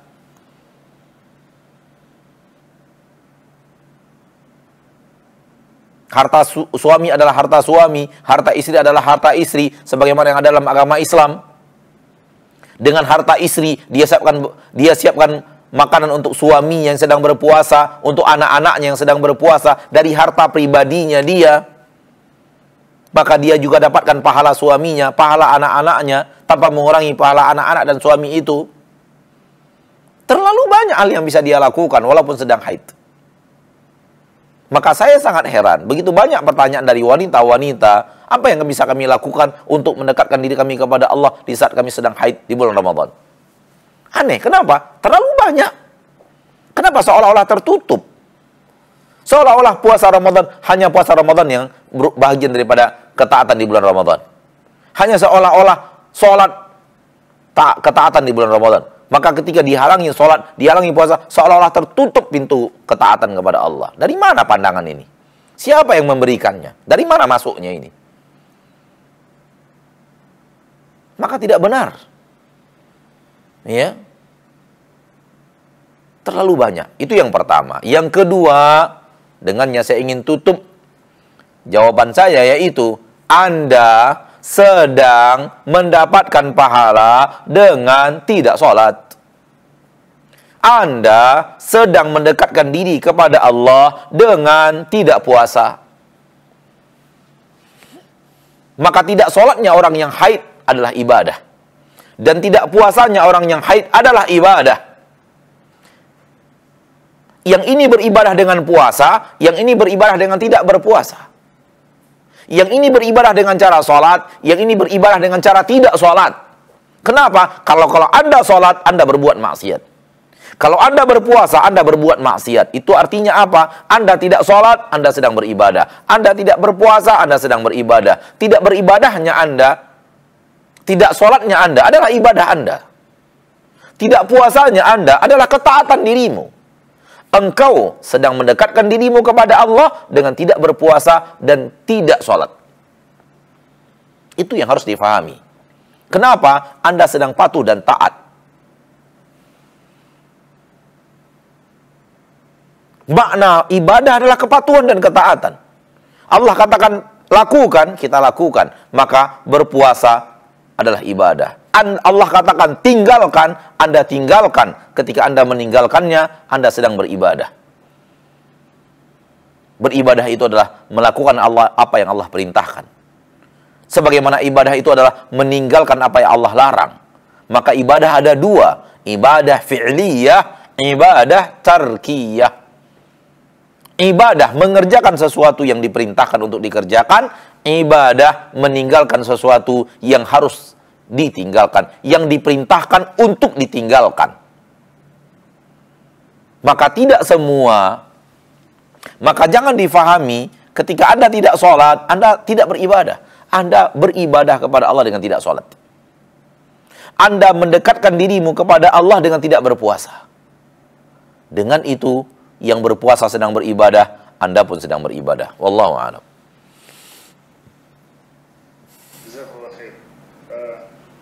Masih ada ini pertanyaan Ustaz. Nah. Bagaimana caranya kita untuk mempertahankan semangat kita? Kalau lagi halakah begini kan biasanya semangat itu tinggi, Ustaz. Semua mau kita kerjain, rencana semua kita bikin, nanti pada saatnya ini sering lepaslah, sering lalai, nggak terjadi, rencana-rencana itu nggak terjadi. Apa yang tipsnya? Duduk di halaqah seperti ini dari zamannya para sahabat disebut adalah majlis penambah iman. Umar berkata, "Ta'al najlis nazdat imana." Mari kemari, duduk kita dulu, kita tambah iman kita. Maka hal yang sangat wajar, manakala kita sedang bermajlis seperti ini, keimanan kita naik. Semangat kita naik. Oleh karena itu, anjurannya rajin bermajlis ta'lim. Rajin meminta nasihat. Rajin duduk di depan orang-orang alim. Rajin duduk untuk saling tawasi bil haq. Kenapa? Karena sering duduk itu akan sering menambahkan keimanan, meningkatkan keimanan. Dan ini terjadi di zaman para sahabat. Ketika sudah mulai jauh dari majlis ta'lim, berkurang dia. Dan itu terjadi juga bahkan di tengah para sahabat. Bukan kita aja. Karena kita adalah manusia, para sahabat juga manusia. Seorang sahabat datang kepada Abu Bakar dan berkata, "Ya Abu Bakar, qad nafaqa Hanzalah." Wahai Abu Bakar, saya Hanzalah sudah menjadi orang munafik kayaknya. Kata Abu Bakar, "Wa ma dzalika ya Hanzalah?" Apa itu wahai Hanzalah? Kenapa engkau mengatakan dirimu adalah orang munafik? Kata Hanzalah, kalau kita sedang bersama Rasul, semangat kita. Ingat kita surga dan neraka, khusyuk kita. Nangis kita ya Abu Bakar. Namun semua itu hilang di saat kita kembali ke kebun-kebun kita. Di saat kita kembali ke bisnis-bisnis kita. Di saat kita kembali kepada transaksi-transaksi dunia kita. Di saat kita sedang berniaga, hilang semua itu. Saya merasa ini adalah bahagian daripada kemunafikan. Apa kata Abu Bakar kepada Hanzalah radhiyallahu anhum? Wallahi wahai Hanzalah, demi Allah wahai Hanzalah, apa yang kau rasakan juga aku rasakan. Mari kita tanyakan kepada Rasulullah sallallahu alaihi wasallam. Dan mereka pun kemudian pergi kepada Rasul kita tercinta, Nabi kita yang mulia, Nabi Muhammad bin Abdullah, dan mengatakan apa yang mereka katakan. Kata Nabi, itu bukan kemunafikan. Al-imanu sa'atun wa sa'ah. Iman itu kadang begini, kadang begini. Kadang dia menguat, kadang dia agak melemah. Menguat karena ada faktor-faktor penguatnya, melemah karena ada faktor-faktor melemahkannya. Namun ketika lemah, jangan berbuat maksiat. Kalau berbuat maksiat bukan lemah lagi dia. Keropos namanya. Bolong namanya iman itu. Bukan melemah. Ya. Maka wajar saja apa yang Anda rasakan, itu juga saya rasakan. Itu juga dirasakan oleh semua orang. Bahkan itu dirasakan oleh murid-murid langsung dari Nabi kita tercinta SAW, yang keimanan mereka dibina langsung oleh manusia terbaik di permukaan bumi, Muhammad bin Abdullah sallallahu alaihi wasallam. Kalau itu dirasakan oleh Abu Bakar dan Hanzalah dan seluruh para sahabat, bagaimana lagi dengan kita?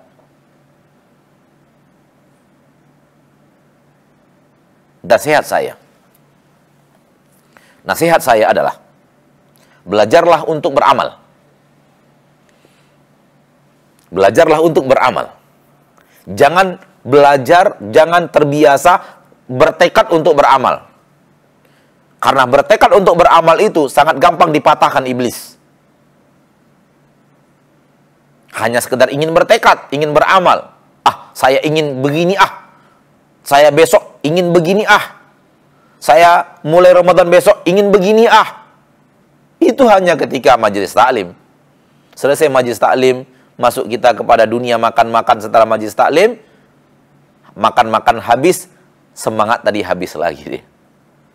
Terkuras oleh makanan enak yang sedang tadi dimakan tadi. Oh, belinya di mana? Restoran mana?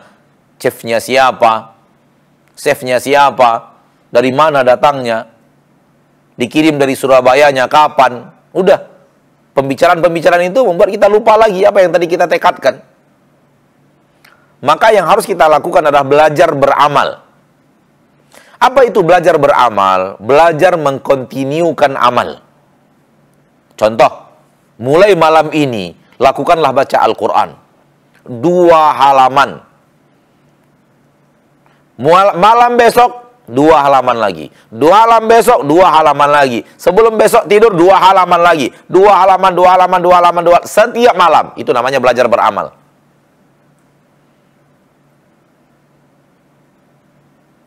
Lakukan terus setiap hari. Tidak ada datang hari kecuali kita membaca Al-Quran. Dan begitu juga dengan latihan-latihan amal yang lainnya, yaitu berinfak dan bersedekah. Setiap hari bersedekah, setiap hari bersedekah, setiap hari berikan orang uang, setiap hari berikan orang uang. Jumlahnya tergantung kita.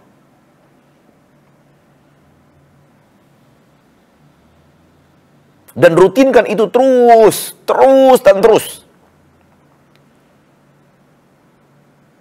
Kalau setiap hari Anda berinfak $1, berinfak terus setiap hari $1. Kalau ingin berinfak setiap hari $2 setiap hari. Kadang-kadang boleh dilebihkan $5, $10. Namun lakukan terus setiap hari. Ini namanya belajar beramal. Ini yang harus Anda lakukan. Supaya hilang dari dirimu yang tadi. Semangat saja, tiba-tiba padam lagi dan hilang lagi. Datang majelis taklim, semangat lagi. Tiba-tiba hilang lagi, padam lagi dan hilang lagi. Maka solusinya adalah belajar beramal, bukan belajar bertekad untuk beramal. Wallahu a'lam.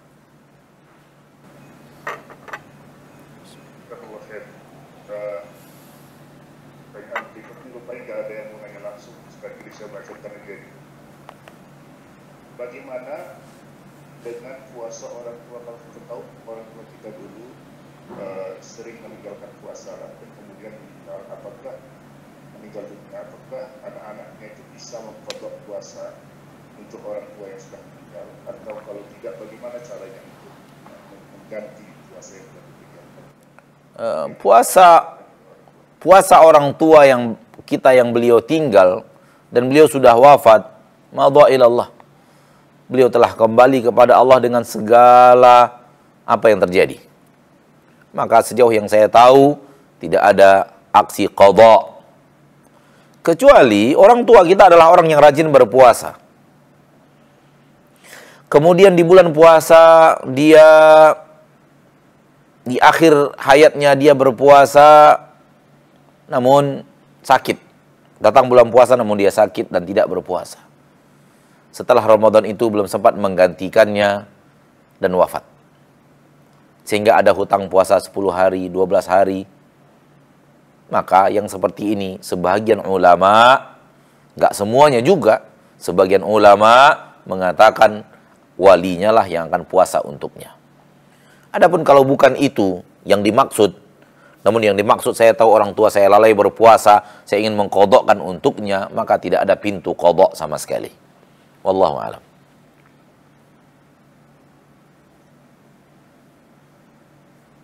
Oke, ini insyaallah satu pertanyaan terakhir. Apakah adanya rasa sedih kalau tidak bisa melaksanakan suatu ketaatan itu dapat menghadirkan pahala buat orang tersebut? Misalnya ada orang yang punya gangguan ketika suara atau tidak bisa membaca Al-Quran, kemudian yang bisa cuma membaca terjemahan dan sebagainya. Wallahu ta'ala alam. Setiap kelemahan Allah akan berikan kelebihan. Allah itu maha adil. Dan di antara yang kita lihat dari keadilannya di alam semesta, bahwa setiap hamba Allah berikan kelebihan. Kalau kekurangannya di sini, maka kelebihannya di sini. Kalau kekurangannya di sini, maka kelebihannya di sini. Maka untukmu saudaraku yang punya problem di pita suara, Anda pasti punya kelebihan yang bisa Anda gunakan. Mungkin Anda punya kelebihan waktu. Gunakan waktumu untuk ibadah dan taat kepada Allah. Anda mungkin punya kelebihan harta. Maka gunakan hartamu untuk berpacu dalam menjalankan ketaatan kepada Allah. Anda mungkin punya tenaga. Gunakan tenagamu untuk itu. Anda mungkin punya skill ilmu yang tidak dimiliki oleh orang lain. Gunakan skill ilmu Anda itu untuk taat kepada Allah. Untuk berjuang di jalan Allah subhanahu wa ta'ala. Tak mungkin manusia itu hidup tanpa kelebihan. Maka saudaraku, jangan fokus kepada kekurangan dirimu. Namun pelajari kelebihan dirimu untuk Anda asah kelebihan itu menuju surga Allah subhanahu wa ta'ala. Jangan selalu hanyut dalam kesedihan kekurangan diri. Karena semua manusia punya kekurangan diri. Tak ada seorang pun di antara manusia yang hidup tanpa kurang dan cacat. Kecuali Nabi kita tercinta Muhammad sallallahu alaihi wasallam. Kalau Anda bicara ada kekurangan, saya juga mengatakan saya punya kekurangan. Siapa manusia hidup tanpa kekurangan? Ada kekurangan, ada kekeliruan. Ada hal yang tak sempurna dari diri kita karena kita manusia. Dan kesempurnaan kita itulah kesempurnaan kita. Karena kalau kita sempurna namanya malaikat bukan manusia. Disebabkan kita tidak sempurna, kitalah manusia. Karena nggak ada manusia yang sempurna itu. Manusia zaman sekarang maksudnya yang hidup di zaman kita sekarang tak seorang pun yang sempurna. Maka ketidaksempurnaan Anda adalah kesempurnaan Anda. Kalau bisa dipahami apa yang saya katakan. Karena kalau Anda hidup tidak ada kekurangan, sempurna semuanya, berarti Anda bukan manusia. Karena Anda manusia, maka Anda punya kekurangan. Punya cacat dan kekurangan. Hidup kita ini ada plus dan ada minus. Jangan terbiasa melihat minusnya, terbiasakan melihat plusnya untuk dijadikan sarana ketaatan kepada Allah Subhanahu wa taala. Anda sedih, maka itu kebaikan untukmu. Namun apakah selalu mendatangkan pahala? Allahu a'lam, enggak tahu saya. Yang ada adalah tekad untuk beramal, itu yang mendatangkan amal. Namun sedih Anda tak tahu. Semoga ini bermanfaat. Sampai di sini pertemuan kita pada kesempatan yang berbahagia ini. Semoga Allah tabaraka wa taala benar-benar pertemukan kita dengan Ramadan, dan kita benar-benar melakukan Ramadan dengan penuh keimanan. Dan semoga berakhirnya Ramadan nanti kita Allah bariskan di dalam barisan orang-orang yang bertakwa. Subhanakallahumma wa bihamdika asyhadu an la ilaha illa anta astaghfiruka wa atubu ilaik. Assalamualaikum warahmatullahi wabarakatuh.